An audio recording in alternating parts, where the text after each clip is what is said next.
I was, I was just going to say I know a few of you are joining in the last few minutes. We're going to get started in about a minute or so. In the meantime, feel free to say hi in the chat.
All right, awesome. I think we can get started.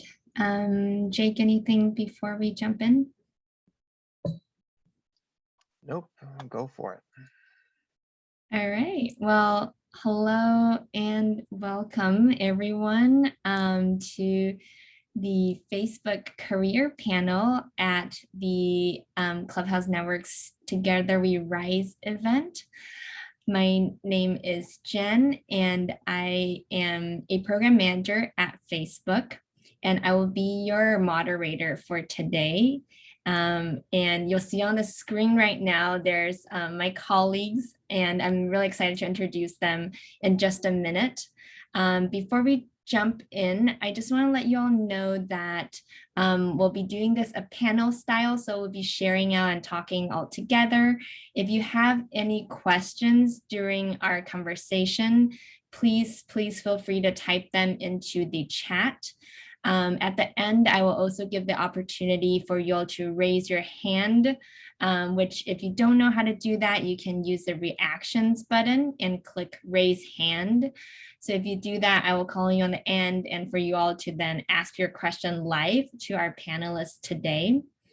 Our session today will be sharing out on how you can work in tech without being an engineer. I know you all may think of tech as being a software engineer, but there are a diversity of roles in this field. And I'm joined here by my colleagues today who is a designer, an infrastructure manager, and a digital marketing manager. And I'll let them introduce themselves more. But that is hopefully we'll be covering today in the session. I'm going to go ahead and share my screen right now. We have a slide deck just for the beginning of our session. This is our session right now. And a quick agenda, we have a short 45 minutes together. I'll do some quick introductions, have the panelists talk with each other and share a little bit more about their backgrounds, and then really focus the majority of the time for you all to ask any questions that you have. Definitely want to emphasize that part. We want to hear any and all questions from you, and we're here to answer them. And if for whatever reason we don't, we'll have a way to follow up with you all afterwards as well. And then we'll do a quick closing at the very end. So just to give a really quick overview on who's on the call today, I know you may notice we're all in some fun colors. The four of us on the call right now, we're all part of the education modernization team at Facebook. And we're a small team and we create programs and products to support communities for K-12 learners who are facing layers and inequity. And we do so by creating educational and economic opportunities, often with a focus on computer science and STEM. And so one of the programs that achieves this is Engineer for the Week, which is how we are connected with you all through the Clubhouse Network, because many of your sites have ran Engineer for the Week, or I don't know if some of you may have participated in the program, but that is our partnership with the Clubhouse Network, and wanted to just give a quick shout out because I see that Jeff is on the call, who we primarily work with to make all of this happen. Hey, Jeff. And also Phil, who is not speaking on the panel, but he is a partnership manager on our team who also makes this collaboration possible.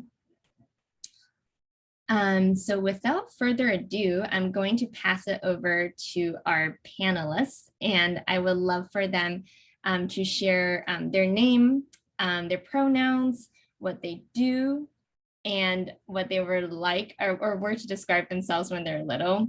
I know that was a lot of questions, but they'll remember it. So there are 4 questions here that I would love for them to jump into. And I'm going to show you all as well who they are here. So I'm going to pass it over to Joey to get us started.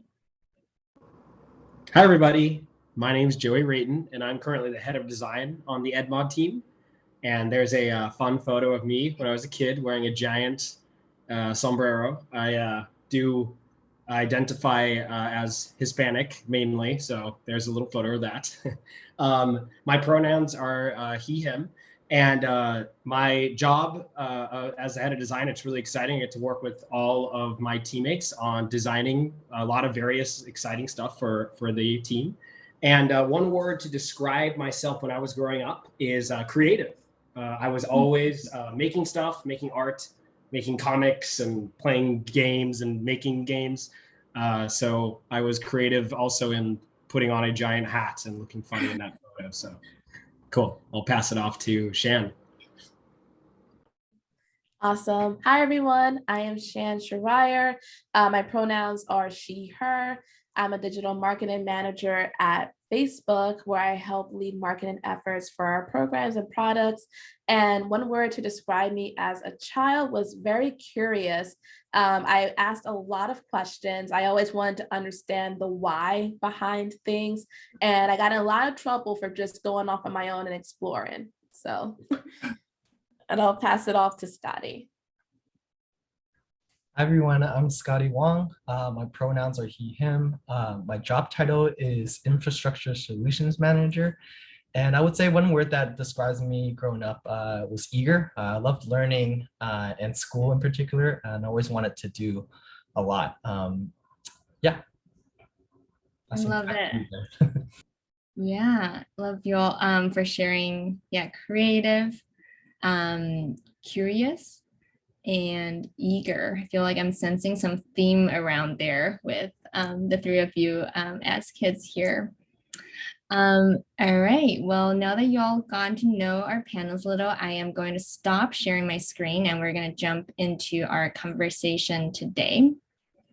And so to start, I would love for our panelists to share a little bit about what they actually do at Facebook, because I know you've seen some different titles now, but just to get into the weeds a little bit as to specifically what they do. So I will start with Shan. Can you tell us what you do at Facebook?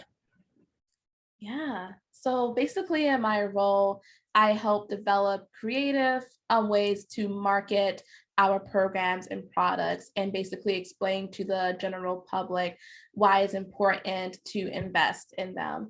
And so an example of a project that I recently worked on, I created a script for a promotional video that we made for our program Beats Unlocked, where we were basically telling the public what the program was about, what benefits it had for students, but also for educators and ways to get involved. So that's just a piece of what I do in my role as a digital marketing manager.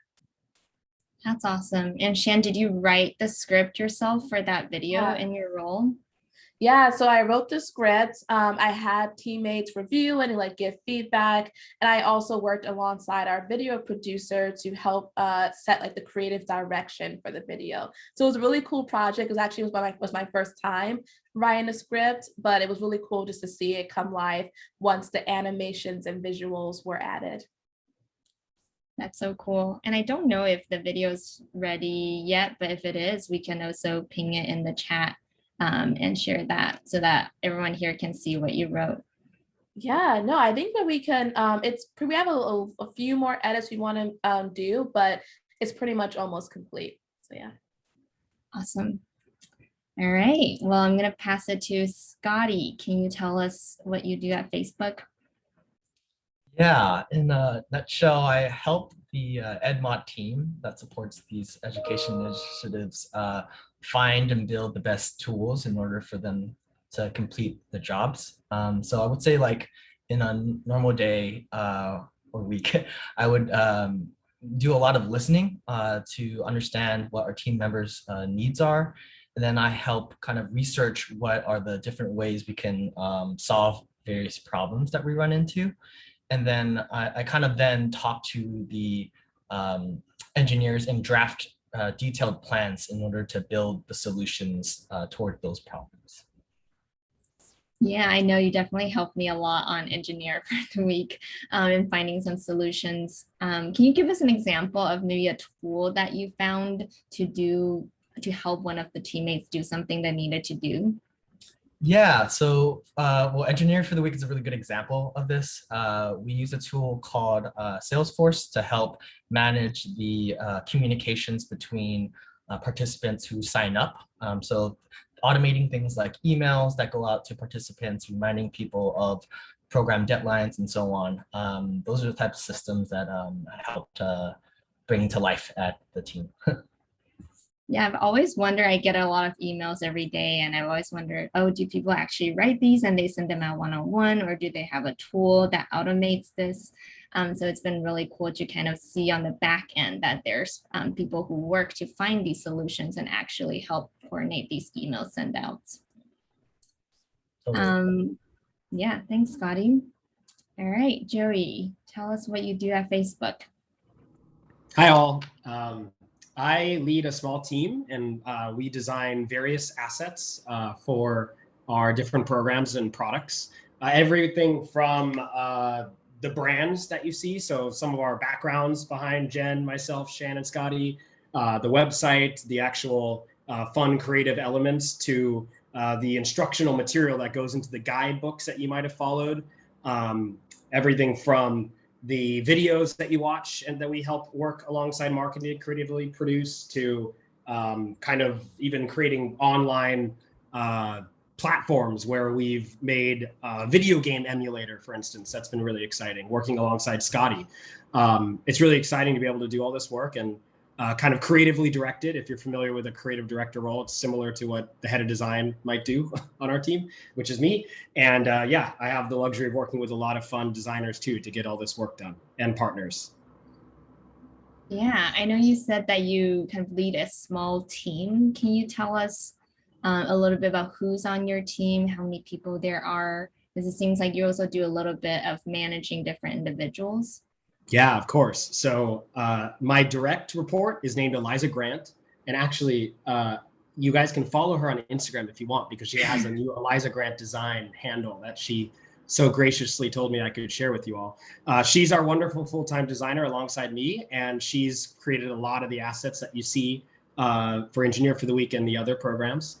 She's wonderful. And then beyond Eliza, we're building a freelance network. So if you're not familiar with a freelancer, it's someone who works not maybe in a full-time role, but has a lot of different companies that they would work for. And we are hiring different freelancers to do different specific projects for us and tackle different specialties. So right now we have a freelancer named Nuri Mohammed, who is our video editor and producer.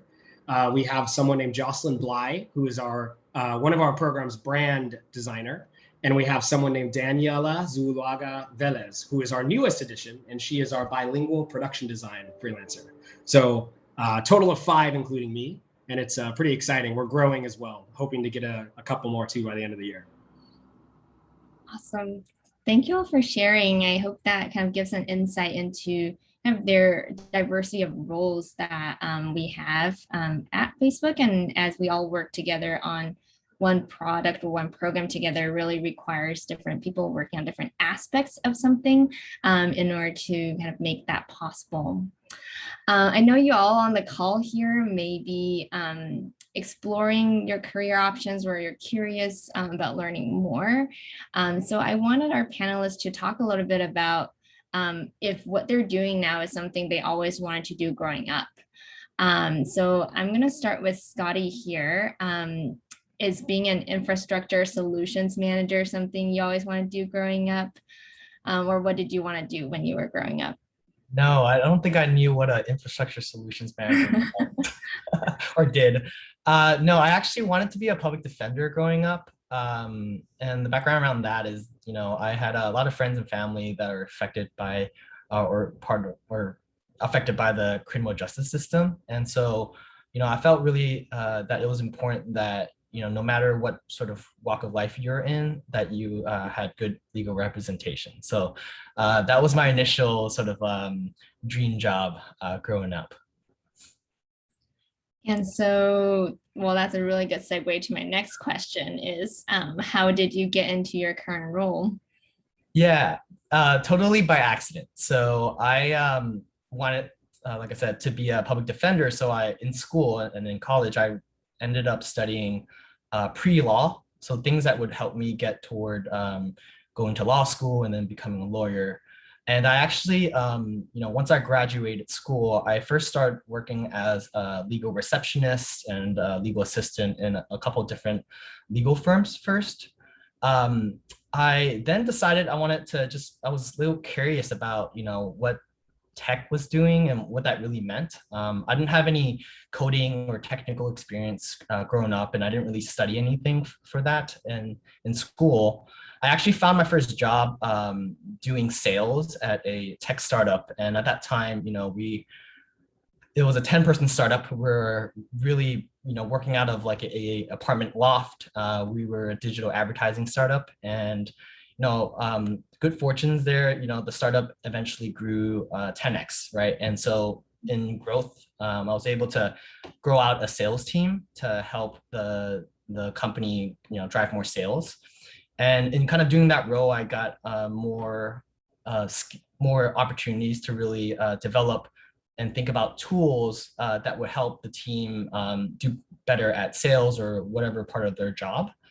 And so that's kind of how I naturally then kind of did more of the tools, systems, and kind of enabling team members.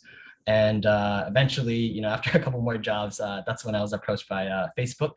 And that's where I landed today. Wow, what a journey it's been. And also, I think it's really awesome that you got to try out different things along the way to kind of figure out what are things that you kind of enjoy doing more and things that maybe you don't like as much. So thanks for sharing that. Let's go to Shan. How about you? Did you always want to work in marketing growing up? No, growing up, I actually wanted to be an entertainer. So I either wanted to be an actress or a singer. I have memories from like childhood watching like American Idol and just thinking one day I'm going to be up there and I'm going to win. Clearly, it did not happen. But I really just enjoyed, I think, just entertaining and being able to connect with an audience as a child. And I think that how I fell into kind of marketing, I just started doing just small projects like here and there throughout my career. I've always kind of had a knack for writing and storytelling. Throughout college, I was an English major for like a period of time, and just like being able to practice like writing and taking a couple marketing classes in college, I just started to develop an interest for it. And then in my work with nonprofits, as a nonprofit professional, you tend to wear a lot of different hats.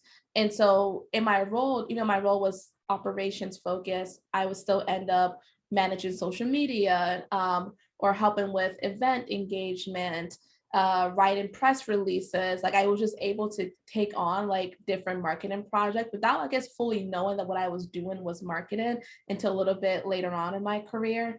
And then from there, I had the opportunity to work for the chief marketing officer of my former company, City Year. And I was really just able to study her and like learn from her. And from there, I was able to transition into a digital marketing team where I took on more marketing projects. And so, yeah, I kind of just like, I just through like trial and error and just kind of like actively just like exploring my interests and taking on side projects, I was able to establish a career in marketing. That's really awesome. And I think that's not something I typically think about when I think English majors. I really like that, how you were able to take something that you're interested in doing and kind of applying it to a different industry and kind of seeing what was transferable in that process. So that was really cool to hear. Yeah. All right, Joey, tell us about you. What did you want to do growing up? Yeah, so for me, I always wanted to do something creative, as noted by my word to describe me as a little kid. And at first, I thought this was going to be working at Pixar, doing animation. I was always obsessed with the concept of the many videos that I watched from them and cartoons and in general, all of that. And eventually I decided to stay in state. I'm from Arizona. And I realized that it's a little difficult to work for Pixar if you don't go to school at Cal Arts, which is where they usually hire Pixar artists from, or they did back then. But don't let that stop you. It just kind of, I changed and decided to go to ASU. And at Arizona State University, I decided to do design because in high school, I was doing a lot of art. I was doing tons of fine arts, art 1, 2, 3, 4, 5, 6. They kept creating more classes for me to take because there was not enough. And then I wanted to find the intersection between art and helping people. And art does help people, but it doesn't necessarily solve or solutionize. It's more, there's some reasons for it personally to connect to yourself and et cetera. So design was a profession I didn't really know much about, but I knew it kind of had something to do with art and kind of had something to do with helping solve people's problems. So I decided to pursue it, and that's how I'm here in a design role. That's really great to hear. And I also like that transition too. You kind of knew that you wanted to be creative and then actively pursued that growing up in order to invest more and more time, but still combining that with the social impact piece that you care about. Yeah, thank you all for sharing. I know that we actually are running a little close to the end of our session. And so I wanted to just remind everyone that if you do have questions for our panelists, to feel free to type them in the chat. We have one more question that I wanted our panelists to share out on, but from there we'll jump into answering your questions. So please feel free to type anything that you have directly in the chat here. All right, so now that you all have kind of navigated the different career journeys and then found yourselves here in your current roles at Facebook, I am curious, what's a project that you really enjoyed working on at Facebook? So for this one, I'm going to start with Scotty. Yeah, what is a project that you really enjoyed working on? Yeah, so this project is relatively recent actually, but I collaborated with Joey and a couple of team members to build out a process we call road mapping. And what this process does is it's helping our team kind of organize our upcoming projects for the year. If you imagine, we have a lot of different team members with different projects from marketing, design, engineering, and so on. But we all work under one team and we share projects, right? And so it was a lot of fun basically creating this process and the tools that went with it to make sure that we were all planning all as one unit versus, kind of doing it on our own. And so, yeah, road mapping was like a major project that I think turned out really well for the team and was super fun doing. And I can validate that that was a really great project too for my planning purposes for the program. All right, I'm gonna go back to sharing my screen because I know there's some photos that our team wanted to share. So I'm gonna pass it to Joey now on his favorite project at Facebook. Yeah, so mine was the Engineer for the Week program that you know and love. We actually built a lot of videos to kick off the program in 2018, actually, and have expanded on that, a lot of those videos even to today. And this is just showing a number of the videos here, just in a little fun image. They started with a kickoff video that you might have watched to kick off the program, all the way to individual testimonial type videos of different engineers. And you can find some of these videos at our new YouTube channel if you want to check them out. I don't know if, Jen, you could put that in the chat for people to go look at. And for these videos, I was able to creatively lead them, everything from directing them via the script to the storyboards and working with a lot of different teammates. Eliza, like I mentioned before, many different partners, and marketing, as well as they've entered into our team and more. And it's been really exciting to be able to be on set to kind of produce some of these. We shot some in California, some in Seattle. We're shooting some in Latin America right now, actually, as we do try to localize these videos to our new Latin American audience that we're going to launch in the future. So really exciting. And if you go to the next slide, Jen, you can see some behind the scene photos of us filming with a drone and filming in different fun locations on the Facebook campus. And there's kind of in the middle our crew, the director Dimitri and myself and a few others that were working with us at the time. Pretty fun stuff. That is so cool. I love these behind the scene photos to see. I mean, I was not there and I see the final video, so it's always really cool to see what actually happened before that.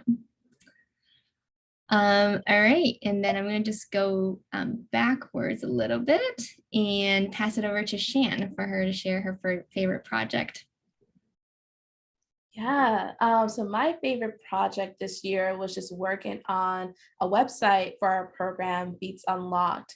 The project took about 6 months and involved a lot of different phases, such as just creating the strategy for the website, to working on mood boards and design, to content development, and actually building out the blocks of the website, like behind the scenes. And so it was my first time leading a website build. I worked alongside Scotty and Joey here. We were the dynamic team of 3. And it was just a really rewarding experience, like just seeing us kind of like start with building out the wireframes and the skeleton of the website to actually see it come to life as it is now. And yeah, I really enjoyed it. I didn't realize that I had a love for website building, but now I do. And just look forward to continuing to optimize our other websites and continue to build new websites in the future. And I will share the link for the website in the chat so you all can check it out. Glad you said that about other websites, because I definitely feel that for Engineer for the Week, we could do a website upgrade there. Yeah. Yeah. All right. Well, thank you all so much for sharing kind of your career journey, what you do in your current role. I do want to transition now into Q&A with our audience. And so I would love if you could turn on your video and turn off mute. And then Jake, if you could help with spotlighting. Jordan, you've been called out by Jeff. So if Jordan, you wanted to get started, we'd love to hear your question. Oh, that was nice. I actually didn't mean to raise my hand. No, for real. Like, but Awesome. I mean, yeah.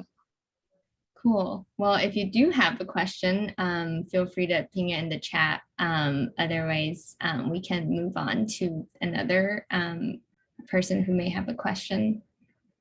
Oh, sorry. Yeah, if you do have a question, feel free to go to the reactions and then do the raise hand function so that I can call on you.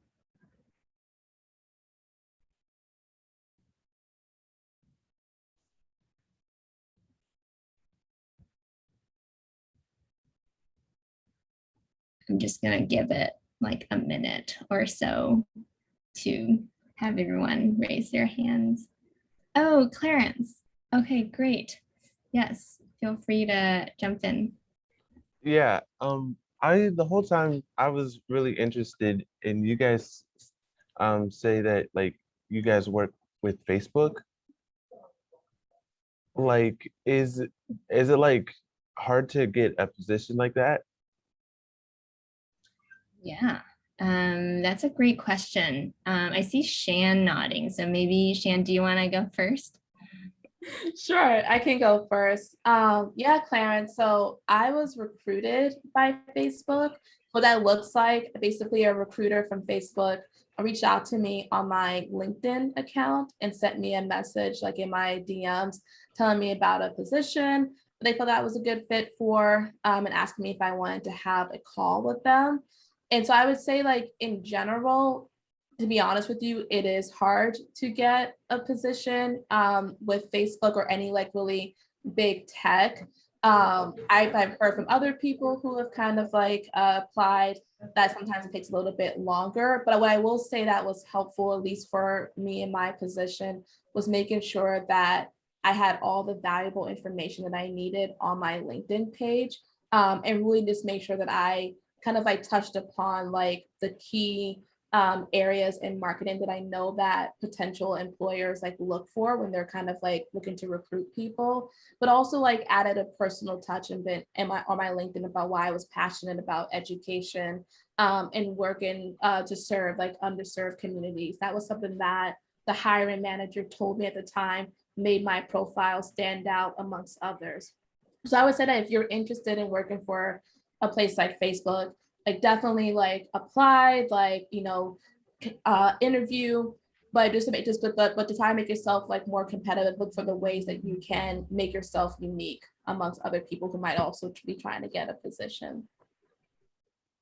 Okay, thank you. Oh, Jen, Joey, can I add something to that too? yeah, please. So Clarence, right? What was your name? Yeah. Clarence, yeah. For me, I actually got hired in a different way. So I was hired first as a freelancer and then got converted into working for them full time.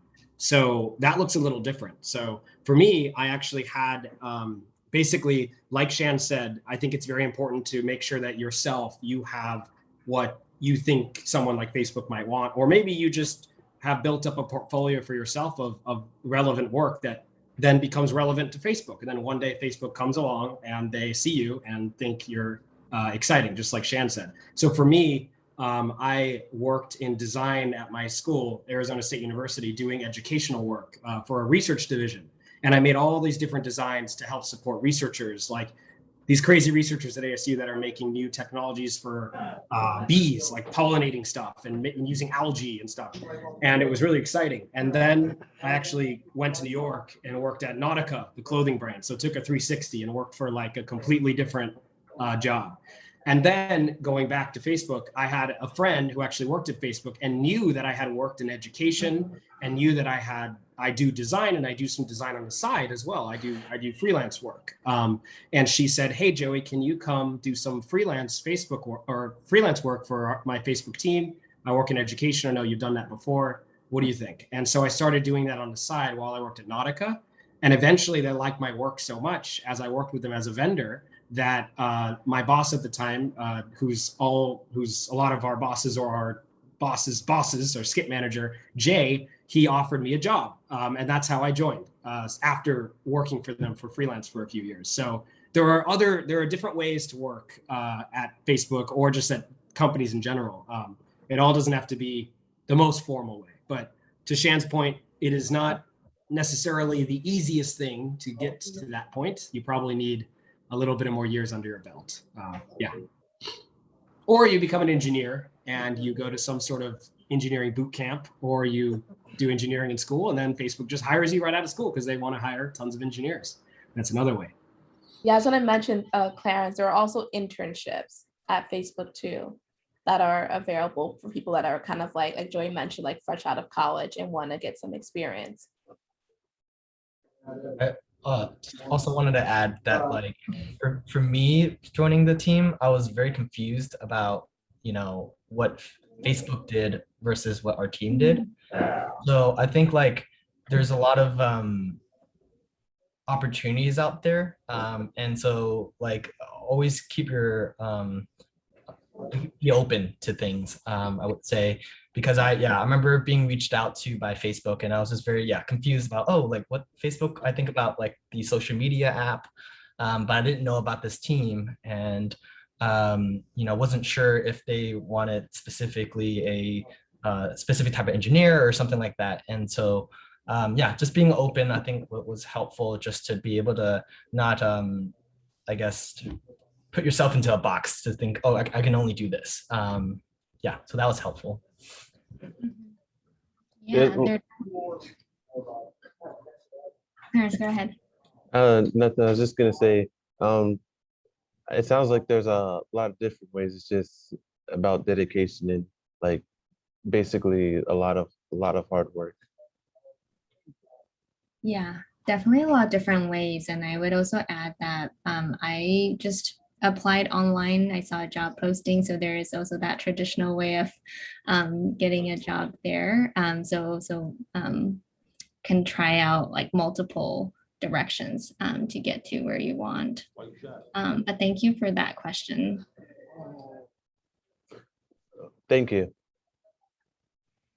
All right, I think we have another question from Brian. Brian is asking if there were any challenges that y'all had to face, or were there people who discouraged you on what you want to do, and how did you overcome that? I think it's a great question. Scotty, do you want to get started? Yeah. Were there any challenges that I had faced? I think it's still sometimes hard exactly to talk about what I do to my parents. And it wasn't so much discouraging, but I think just trying to, sometimes your parents have a specific type of role that they want you to go to. For me, that was either being a lawyer or a pharmacist, because in our culture it's like a very prestigious role, right? And so I remember when I first decided to leave my legal assistant, or that sort of legal path that I was kind of working toward, and work and then put almost gamble a little bit on working in a technology startup that was only 10 people and do sales. That was like a big different path that I think my parents and my family were used to. And so I wouldn't say so much that they were discouraging me, but definitely that's a pivot from what the normal career path would be. And I think at the end of the day, like there's points like that in your life where maybe a decision that seems radical at that time ends up being a really important step in whatever career path or life choice that you make. And I think at the end of the day, everything turned out fine. So yeah. Thanks, Yeah, Scotty. I can jump in here too. I had a similar experience with my parents. My mom really wanted me to be a doctor. And I think it's also more like a cultural thing too. Like she was just like, oh, like it'll be so great to like have a doctor in our family. You're so smart. So you have to go down that pathway. And my sister actually, funny enough, she was trying to be a lawyer. So my mom was like, oh, perfect, a doctor and a lawyer, beautiful. And so I think that for a while I felt pressure to like be a doctor. Even when I like first entered college, I was on the pre-med track, but then I just realized that just wasn't something that I was passionate about. And I just felt that my interests and skills and just like my desires were more suited for a education focused nonprofit pathway. So I think my mom at first, like had her dream of like me being a doctor, but after we had like several conversations, she realized that there's no use in her doing something that she's not passionate about. And I think now my mom is like really supportive of my career. She doesn't quite understand exactly. She knows I work for Facebook. She knows what Facebook is, which she thinks is really cool to tell like all her friends, my daughter works for Facebook. But when I try to explain like the market and she's just like, oh, so you sell people products. I'm like, yes, but there's more to it than that. But you know, she's slowly learning. Ooh, upside down. And should I answer this too? Yes. And for me, it wasn't so much my family, it was more the discipline of design and not totally knowing what I was getting myself into and being discouraged by the fact that it was very kind of confusing to know what I was doing back when I started college. So again, remember when I told you all that I started as an artist, so I would paint and, you know, do fine art. Well, design, when we joined, and actually have something to show. So this was the first thing we did. We just cut, oh wait, here, I have to shake it to show you because of the green screen. We just cut squares all day. See the square with the square? For the first year of college, I would just cut out squares and I had no idea why. And then we'd have to paint a little square inside of that square perfectly. And we'd have to cut them perfectly. And at first I couldn't cut anything correctly. I had to use this crazy X-Acto knife blade that we had to buy that they literally surgeons use to like do heart surgery. It was very intense. And eventually we got very good at cutting them exactly 15 by 15 centimeters and drawing a 5 by 5 centimeter square inside of that square. So sorry, this is kind of weird, but the moral of the story is eventually when I get to my senior year in college, you realize that all of the trials and tribulations we were doing our freshman year and then sophomore year were to get better at attuning your eye to design, to being able to see across the room and noticing a little minute difference in something, in a letter form of a typography or of a logo that's messed up or in something. So now when I look at billboards or I look at logos or signs and I see the letters are, you know, that funny thing where they're kerned. I don't know if you know the word kerning, but it's the space between letters when they're kerned wrong. So it makes something say something wrong because the spacing's off. That's like the bane of my existence, right? So the challenge was really working with all of my teammates, or sorry, my classmates at the time. And a lot of them would drop off like flies. And they were like, what am I doing here? Why am I doing this? This is stupid. I'm not going to get anywhere doing this. And they'd leave. But I stuck with it and understood that these are the traditional kind of foundations of design, doing things like this. We would do drawings. We would do all these things that I didn't understand how they were going to help me. And now I can confidently say, working at Facebook, I still use some of these traditional techniques. I still use the foundations in my work. So I got over that hump. I did not leave like some of my other classmates, and I graduated and now work here. So pretty exciting. It went from squares to the Facebook F blue thing. Awesome. Thanks, Joey. I know we have 2 more questions. I'm going to take the first one from Jasmine really quick. What happens when Facebook gets corrupted and there are a lot of hackers? I know that there are always different individuals who are trying to hack different systems and websites and companies, from my understanding, and I'm definitely not an engineer, so I can't speak too much to that. There are different teams of experts at Facebook who are security experts who tries to make sure that doesn't happen, or they react to it if it does happen, and they kind of follow certain protocols. So we definitely try our best to make sure that that does not happen. But how they do it, unfortunately, I will not be able to share too much because I do not know as a non-engineer. But that's a good question. I know we have 3 minutes left, so I love to be able to just transition into kind of a closing for us. And I know, Amia, you had a question around projects you loved. I'm going to share our LinkedIns, which I know Shan talked about earlier. If you all wanted to connect with us separately, we'd love to answer more of your questions. You just need a LinkedIn account. So maybe if you don't have one, it's an opportunity for you to create one so that you could be recruited. So I'm going to ping or I'm going to message that in the chat so that you can all get connected with us on LinkedIn. But for now, I love to transition to the last segment of our time together. I love for each one of our panelists to share or kind of parting word of wisdom that you may have for someone who's exploring different career options right now. So I'll start with Joey. Yeah, so my little parting wisdom is to just do what you love somehow and try to figure out how to do it. I think that's very important. I love my job. I love all the jobs I've done up to this point. They're all in graphic design. And luckily, graphic design is such a versatile field that I can do a lot of different work within it. And don't be afraid to take on something that you might not know everything about. Apply still and see what happens. They're going to teach you things on the job. They're not expecting you to know every single thing. And that's the thing. Sometimes you have what it takes to do a job, but you do need to learn a little bit. And I would come into that room and be confident, say, I'm very open to learning this or that.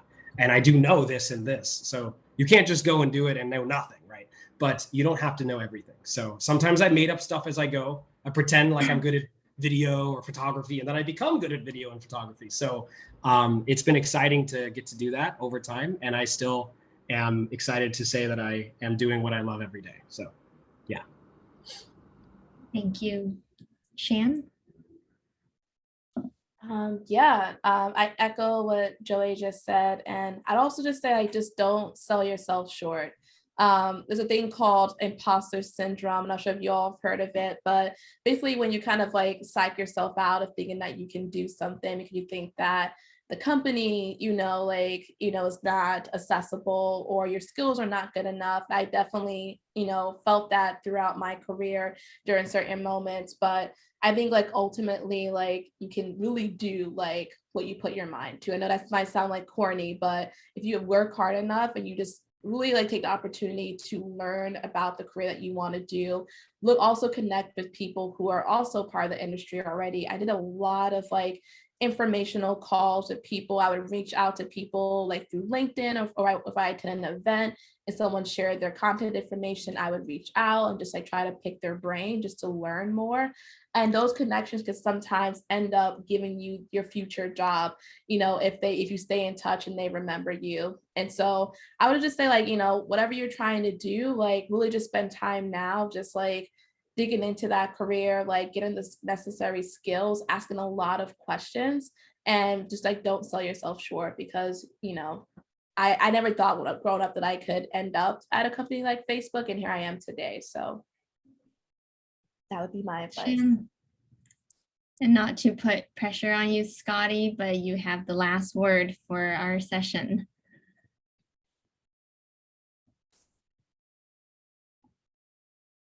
Oh, and maybe he's frozen. Hello? Is he frozen? Oh, he's back. Okay, Yeah. cool.